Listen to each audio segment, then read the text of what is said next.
সকাল থেকে এত বৃষ্টি হচ্ছে, তাই এই সুন্দর ওয়েদারে একটু অন্য কিছু খেতে মন চাইলো। আর আমাদের এদিকটাতে প্রচুর মারোয়াড়ি আর জৈন কমিউনিটির লোকেরা থাকে, তো তার জন্য এখানে প্রচুর মারোয়াড়ি খাবারও পাওয়া যায়। তো এখানে দেখো মারোয়াড়ি দোকান থেকে ওই জন্য খাবার অর্ডার করে নিয়েছি। এখানে করেছি গাওয়া ঘিয়ের জিলিপি, এখানে হচ্ছে গাওয়া ঘিয়ের খাস্তা কচুরি, আর এখানে নিয়েছিলাম ইডলি ধোকলা। তো দুর্দান্ত খেতে।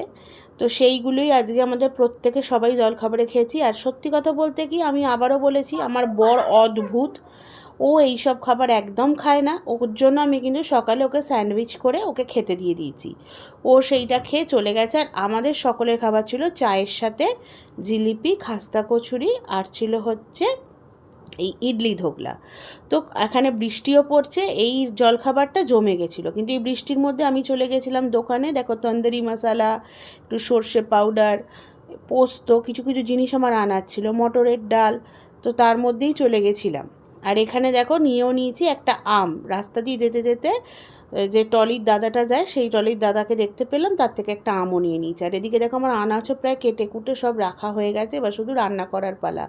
তো এখানে রান্নাও দেখো চাপিয়ে দিয়েছি, কারণ খাওয়া দাওয়া পুজো টুজো সব কিছু কমপ্লিট। আর ছেলে ওদিকে আঁকছে, শনিবার মানেই ছেলের আঁকার ক্লাস, ছেলে ওদিকে আঁকছে আর আমি এদিকে রান্নাগুলো সেরে নিচ্ছি। বৃষ্টি হলে কী হবে, একটা বিচ্ছিরি গরম ছিল, যেটার জন্য রান্না করতেও ভালো লাগছিল না। কিন্তু কি রান্না করছে ভালো লাগছে না বললে তো হবে না, রান্না করতেই হবে। নয় নয় করে অনেকগুলো রান্নাই দেখো করে ফেলেছি।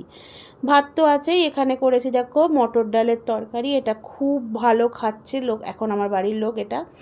তো এটা রুটি দিয়েই বেশি খেত আমার মায়েরা, ছোটোবেলায় মায়ের থেকে শুনেছি, কিন্তু একটা ভাতেও কিন্তু বেশ ভালোই খেতে লাগে। এটার সাথে খাবার জন্য করেছিলাম ডালের পাতে দেখো একটু বড়া বা একটু ভাজা, খেতে বেশ ভালো লাগে।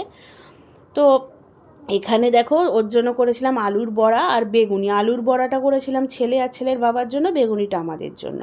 আর এখানে করেছিলাম পালং শাকের ঘন্ট, মশলা বড়ি বাবা এনেছিল একটু মটর ডালের, তাই দিয়ে দারুণ খেতে হয়েছিল। আর করেছিলাম হচ্ছে ঝিঙে আলু পোস্ত, একদম কাঁচা লঙ্কা বেটে করেছিলাম, আর অন্য কিচ্ছু দিইনি। পাঁপড় ভাজা তো মাস্ট, আর ছিল আমের চাটনি। তো সব কিছু মিলিয়ে দিনটা খুব ভালোই কাটলো। তো চলো টাটা, আবার দেখা হবে পরের কোনো ব্লগ।